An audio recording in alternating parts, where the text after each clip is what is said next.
আসসালামু আলাইকুম। এখন শুনবেন সংবাদ শিরোনাম।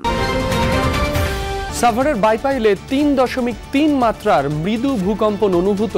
সকাল 10:36 আঘাত হানে, জানিয়েছে আবহাওয়া অফিসের ভূমিকম্প গবেষণা কেন্দ্র। ভূমিকম্পে নিহতদের গ্রামের বাড়িতে শোকাবহ পরিবেশ। লক্ষ্মীপুর কিশোরগঞ্জে 2 ছেলের সাথে সমাহিত হলেন বাবারা। হাসপাতালে চিকিৎসা চলছে আহতদের। খেয়াল ছিল না যে কিভাবে কোন জায়গায় দৌড় দিব, তো ওইভাবে যে উল্টায় পড়ে গেছে। অপরিকল্পিত শহর, যার কারণে এরকম দুর্ঘটনা প্রায়শই ঘটে থাকে। শিগগিরই ঢাকার সব ঝুঁকিপূর্ণ ভবন চিহ্নিত করে প্রয়োজনীয় ব্যবস্থা জানালেন রাজউক চেয়ারম্যান। কষাইটুলিতে রেলিং ভেঙে পড়া ভবন মালিককে নকশা দেখাতে 7 দিন সময়। আমি বলে দিলাম, আমি নিচেও বলে যাব, সবাই বাড়ি বাড়ি বলে যাব, 7 দিন পরে যদি নকশা না দেন তাহলে কিন্তু বিল্ডিংটা আমরা বন্ধ করে দেবো।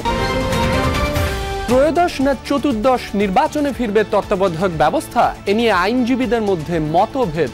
সংসদের 2/3 সংখ্যাগরিষ্ঠতায় পাল্টে যেতে পারে অনেক কিছু। অ্যাপিল ডিভিশন এই কথা বলেননি যে আগামী সংসদ নির্বাচন যেটাতে হবে সেটাতে এই বিধান কার্যকরী হবে না, এই কথা তো বলেননি। 2-এর ক পরিচ্ছেদ যেটি সংবিধানে তত্ত্বাবধায়ক সরকারের ব্যবস্থাপনার জন্য ছিল, সেটা পুনরুজ্জীবিত হবে। বিষয়টি কার্যকর হবে চতুর্দশ সংসদ নির্বাচন যখন হবে। আসসালামু আলাইকুম। এতক্ষণ শুনছিলেন সংবাদ শিরোনাম, এখন শুনবেন বিস্তারিত। ঢাকার অদূরে সাভারের আশুলিয়ার বাইপাইল এলাকায় আজ শনিবার সকালে মৃদু ভূমিকম্প অনুভূত হয়েছে। আবহাওয়া অফিস বলছে সকাল 10:36 12 সেকেন্ডে ভূমিকম্পটি অনুভূত হয়। ভূমিকম্প পর্যবেক্ষণ ও গবেষণা কেন্দ্রের ভারপ্রাপ্ত কর্মকর্তা এবং আবহাওয়াবিদ মোহাম্মদ রুবায়েত কবির জানান, রিখটার স্কেলে এর মাত্রা ছিল 3.3 এবং উৎপত্তিস্থল বাইপাইল। আজকে সকাল 10:36 ঢাকার বাইপাইলে একটা ভূমিকম্প হয়েছে, যে ভূমিকম্পটির মাত্রা ছিল 3.3। এটা একটা মাইনর ক্যাটাগরির ভূমিকম্প। এটা আমাদের যে ভূমিকম্প পর্যবেক্ষণ ও গবেষণা কেন্দ্র আছে, এটা থেকে এটার দূরত্ব হলো 29 কিলোমিটার উত্তর পশ্চিমে।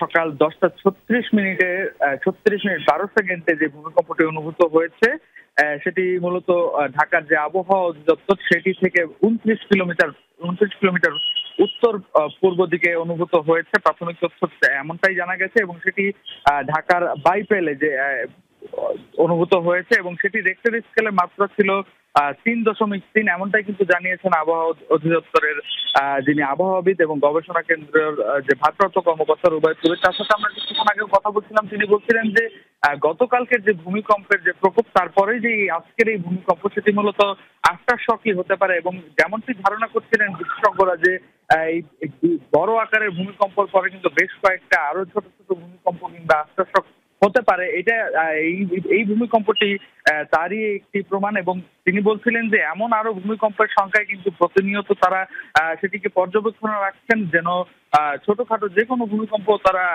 নির্ণয় করতে পারেন এবং পাশাপাশি সবাইকে সচেতন থাকারও আহ্বান জানিয়েছেন।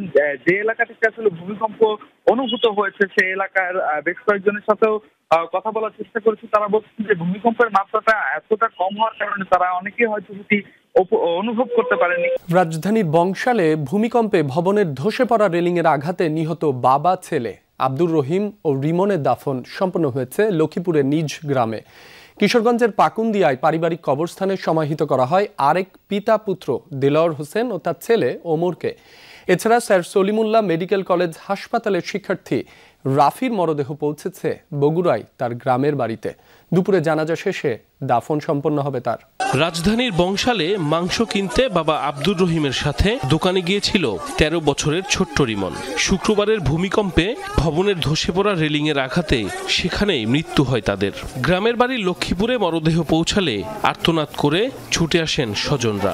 গাড়ি থেকে বাবা ছেলের মরদেহ নামানোর পর শোকে স্তব্ধ হয়ে পড়ে চারদিক। পরে বেলা 9টায় সদর উপজেলার বশিকপুর গ্রামে আস-সুন্নাহ মাদ্রাসা ও মসজিদ কমপ্লেক্স মাঠে হয় তাদের জানাজা। এরপর পারিবারিক কবরস্থানে সমাহিত করা হয় পিতা পুত্রকে। আমার ভাই গতকালকে সকাল 10:15 সময় বাসা থেকে বের হয়। ভূমিকম্প হয় 10:36 কি 37। তখন আমার ভাই এবং আমার বাতিদের 2জন স্পট ডেটে মারা যায়। গতকালকে যে ঘটনাটি ঘটছে এটা অত্যন্ত মর্মান্তিক ঘটনা। আমরা আশা করব ভবিষ্যতে যাতে এই ধরনের ঘটনা না ঘটে। ভূমিকম্পের সময় নরসিংদী পলাশের গাবতলী এলাকায় পরিবারের সাথেই ছিলেন দেলোয়ার হোসেন। এ সময় একতলা ভবনের সিলিং ধসে গুরুতর আহত হন দেলোয়ার ও ছেলে ওমর। পরে উদ্ধার করে ঢাকা মেডিকেলে নেওয়া হলে চিকিৎসাধীন অবস্থায় মৃত্যু হয় তাদের। এরপর নরসিংদীতে প্রথম নামাজে জানাজা হয় বাবা ছেলের।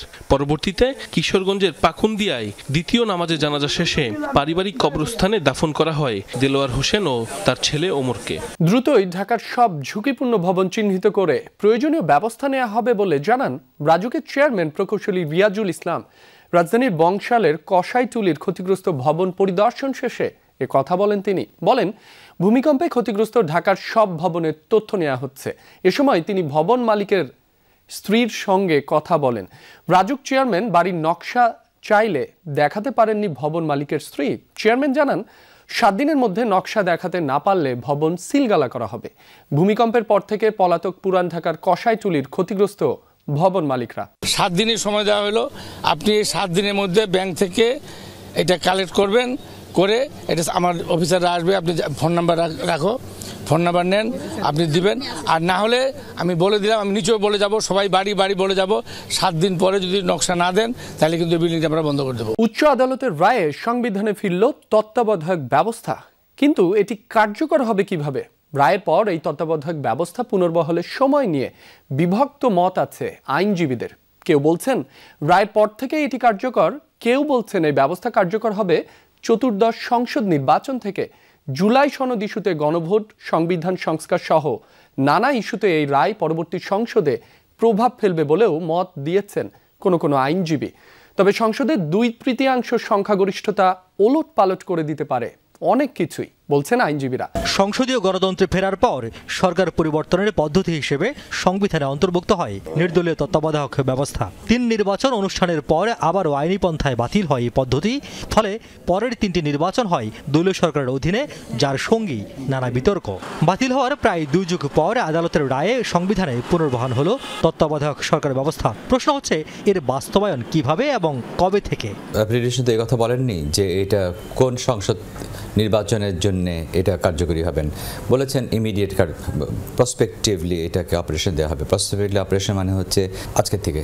সুতরাং অ্যাপিলেট ডিভিশন এই কথা বলেননি যে আগামী সংসদ নির্বাচন যেটাতে হবে সেটাতে এই বিধান কার্যকরী হবে না, এই কথা তো বলেননি। 2 ক পরিচ্ছেদ যেটি সংবিধানে তত্ত্বাবধায়ক সরকারের ব্যবস্থাপনার জন্য ছিল, সেটা পুনরুজ্জীবিত হবে এবং একই সঙ্গে আপনার এই বিষয়টি কার্যকর হবে 14th সংসদ নির্বাচন যখন হবে। 13th সংসদ নির্বাচন এই ব্যবস্থায় হতে পারে কি না, এমন প্রশ্নের জবাবে এই 2 জ্যেষ্ঠ আইনজীবীর একজন বলছেন, রায়ের পর চাইলেই এই পদ্ধতি কার্যকর করা সম্ভব। অপরজন মনে করেন, সাংবিধানিক সংকট এড়াতেই 14th নির্বাচন থেকে এটি কার্যকর, নিরাপদ।